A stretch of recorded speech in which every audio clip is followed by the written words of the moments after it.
So obviously we've spoken a bit about how the business kind of went from you taking the plunge to you getting that investment to you taking on a first full-time member of staff. And we've spoken about your motivations behind that in terms of being family orientated and stuff like that.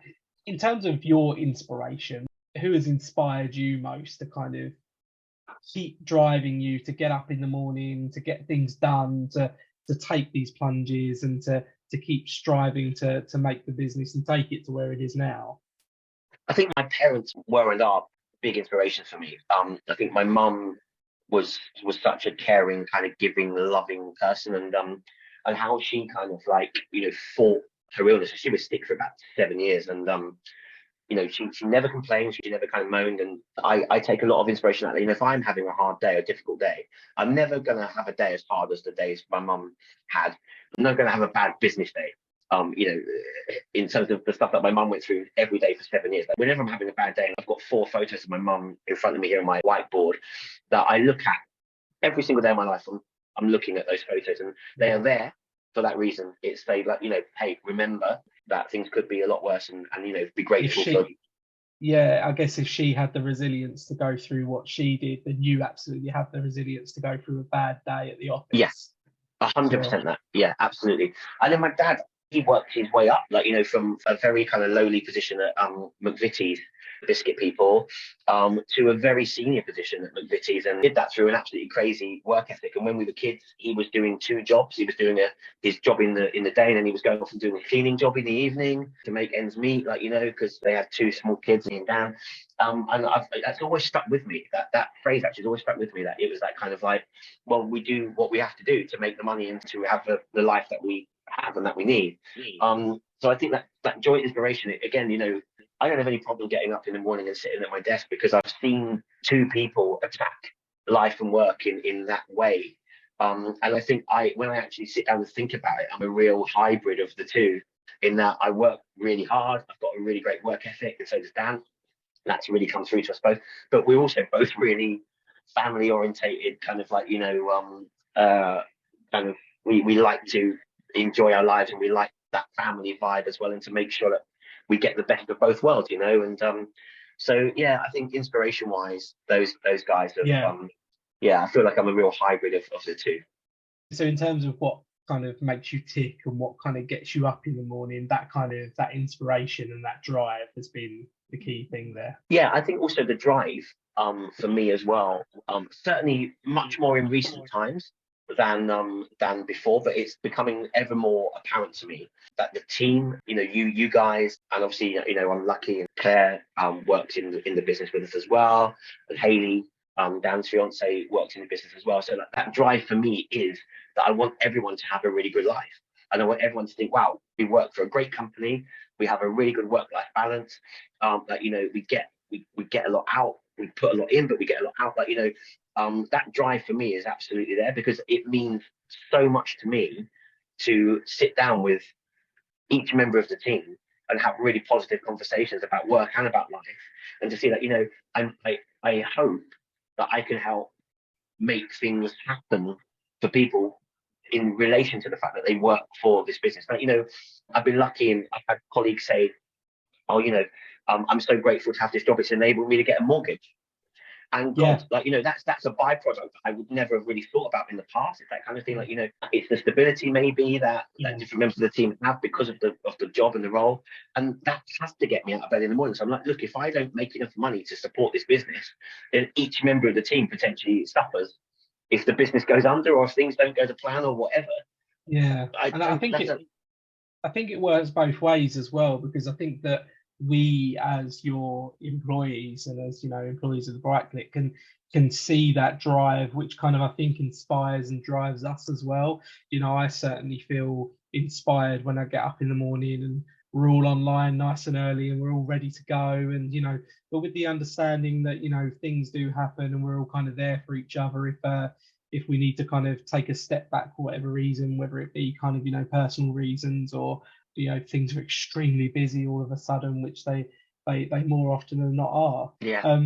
So it's been quite refreshingly raw so far. I've enjoyed this. I was going to say, actually, so on the subject of it kind of being quite an open combo, What are the kind of the big challenges for you on a day to day? I mean, is it tough clients? Is it tough work? Is it the day to day running of the business? I mean, what are the big challenges for you?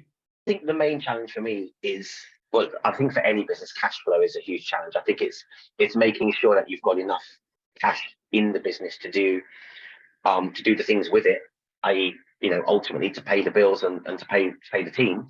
That is my every single day go-to concern. Again, I've learned that more and more as the business has progressed. We've taken on more clients, we've generated more turnover, more revenue.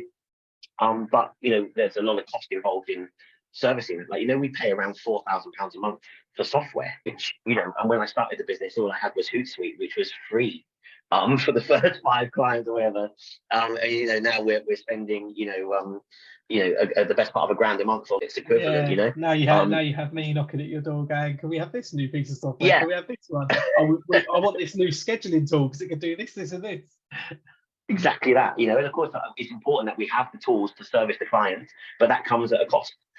So I think that just making sure that the cash is flowing through the business correctly, and at times it gets a bit hairy, and at times it's good on the other side, but it's important to see that coming into plan and to forecast. So at the moment, I've forecasted all the way through to the end of September, and I will move that forward by a month every month, and I sit down and God, I don't enjoy it. It's no fun, just looking at spreadsheets and numbers. But that's the gritty part of the job, if you like. I think that making sure that clients are getting everything that they want, and again, you guys are absolutely fantastic at that. Obviously, every now and again, can't be perfect all of the time. We get the odd blip or the odd quibble from somebody, and that can be disconcerting when it happens. But again, I think where we pride ourselves as an agency is that we're open and we're honest and we're transparent, and we'll do everything we can to solve any problems or issues. We might not always get it right bang on first time, but it's important if we don't, that we learn and that we make sure that we fix those things. But yeah, I think my day-to-day headache, I think if there's one part of what I do in the business that I could remove, I think it would be the spreadsheets and the cash flow and the headaches. I wish we had limitless money to just but maybe if the more we work at it, maybe that will get easier as well. Fantastic. So what is success for the Brightclick? We've spoken about the launch of the business. We've spoken about turning Matt Davis Media into the Brightclick, taking on employees. Your role evolving. Inspiration and all of the challenges that come with it. What is the kind of end goal for you? What is success for you with the Brightclick? Being honest, it's interesting, right? I don't have any real desire to ever sell the agency. I think most people in business or most entrepreneurs, they've got an end goal, which is they want an exit. They want to sell their business and move out, and that doesn't work for me on a few levels. One being that my wife, my brother, and my future sister-in-law all work in the business, and I don't think I'd be too popular if I just sold them off to someone else. And likewise, Pete, that you and I have known each other for 7 years. We're good friends. Tara, I've known for 10 years. I think that it wouldn't be conducive for me, I think, to just say, right, guys, I'm off now, and here's someone else that you can work with. That because I feel so close to you guys as a team that I don't feel that would be fair. That you have the relationship with me and I have the relationship with you, and I don't like the idea of ever doing that. Secondly, I enjoy what I do and I love working with you guys, and I love what I'm so privileged to do what I do. I'm one of the lucky few, who has found themselves in a position where I'm kind of got my own destiny in my own hands, and I'm never take that for granted. So I think success for me is to continue to grow the business, to continue to make sure that everybody in the team profits from the business, and that everybody in the team continues the personal development path that everybody's on, the career path that they're on, and to try and keep this team together for as long as I can, because I think we've got the best team that we've ever had, genuinely, by a mile. There's no disrespect to anyone that's worked with us in the past. It's just that I feel like we've got the right people in the right places now in the business, and that's enabling us to scale. I think we've got amazing systems, and I think we've got amazing attitude. And so success to me at the moment is very much about maintaining what we've got and building on it. Success for me personally would be that I continue to work on the personal development things that I've really tried to grasp over the last few years, and that I think I've really improved on. But also that I'm able to keep the team together, and that we're able to still be doing this in a few years, and hopefully with a bit more money behind us and a bit more success behind us. That's what success looks like to me. Maybe working a 4-day week at some point would be nice as well. That would be nice. That would be nice. Yeah. I think what you've just said there also reflects how we are with our clients. I mean, you've spoken there about togetherness and, you know, keeping the core team together, long-term relationships, you know, and stuff like that. And I think that translates directly to how you've always drummed into me how we need to be treating our clients. You know, we need to be adding value to them. We need to be being proactive with them, keeping them happy and keeping those. I mean, you know, you think about Aston Mead. I mean, what Aston Mead, probably one of, if not your first client. Yeah, would have been the first. Aston Mead have been a client for 11 years, and that to me just kind of proves, you know, what you're saying. It's that we want to keep these long-term relationships. We want to keep our clients kind of, you know, on this long-term basis and work with them and help evolve their business whilst we're also evolving the BrightClick and kind of go on that journey together. And I do think we're doing that. I mean, when I look at some of the clients we've got on board today, they're just so great to talk to. And we seem to naturally, you know, entice those correct alignments as well. So yeah, I think that totally marries up with how we work with clients as well. So yeah, I guess you know, you've kind of answered what's next, I guess then, and that's to kind of continue evolving. I mean, I guess just to kind of finish up then, do you have any particular advice that you would give to somebody that was going, you know what, I want to take this plunge, I'm not sure whether to. I mean, is it something that you should just do? Yeah, I mean, I'd always say that I think if you have the opportunity, you know, whatever the opportunity is in business, I think it's really difficult to offer advice other than, I think ultimately my advice to anyone starting out or who wants to start out would be do it. You're not going to have regrets for trying it. You know, you might have regrets for never trying it and never knowing what it might mean. If that's what you want to do, or you've got that inclination to do something, that doesn't just mean starting a business. That might be, you know, starting a hobby, or it might be doing the thing that makes you happy, or it might be asking out that girl that you've been meaning to ask out for ages, and you know, like, my advice is basically, well, what's the worst thing that can happen? Like, you know, in any of those scenarios, it's important that you take the plunge and that you don't look back and have regrets.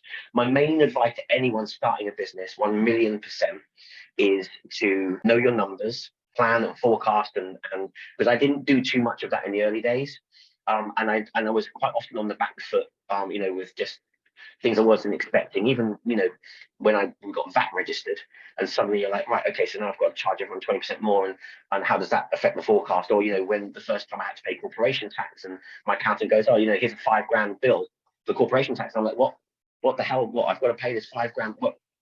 What, so how I haven't been saving that money up, you know, like, and suddenly you've got to find that from somewhere.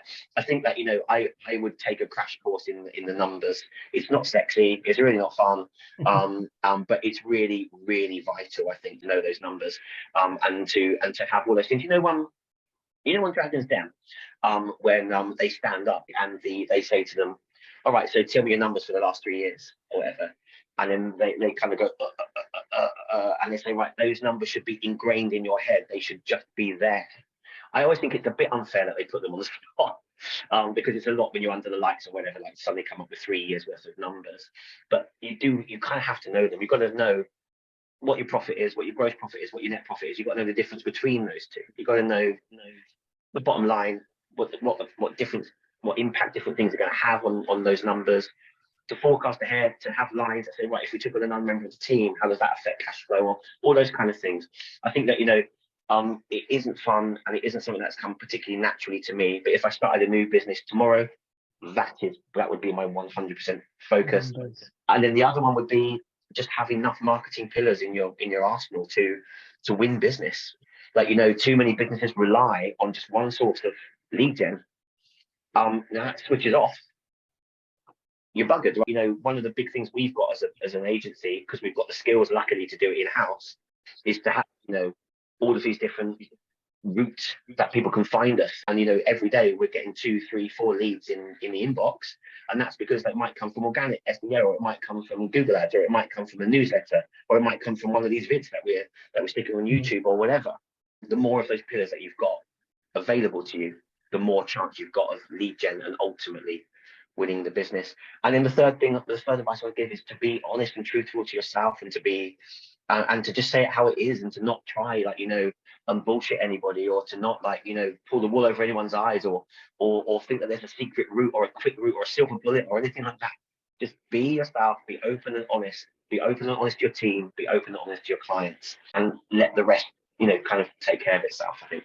And I think that, again, I think everything you've just said there does reflect, in my opinion, in the team as well. We're all very open and honest with each other, and we're all very different in many ways, but we accept each other. I mean, I'm a total geek, and and I think everybody knows that, but I think everybody quite likes that. And Tara is extremely organized, to the point where it kind of makes you look bad sometimes, but again, we draw on those kind of inspirations and those experiences from each other, and it's great. So thanks so much for this, Matt. It's actually been really, I didn't expect it to be so raw and kind of thought-provoking. So yeah, cheers for the chat. And if everybody else enjoyed it, who has watched it, then let us know what you think. 11 years, still going strong. So here's to the next 11, Matt.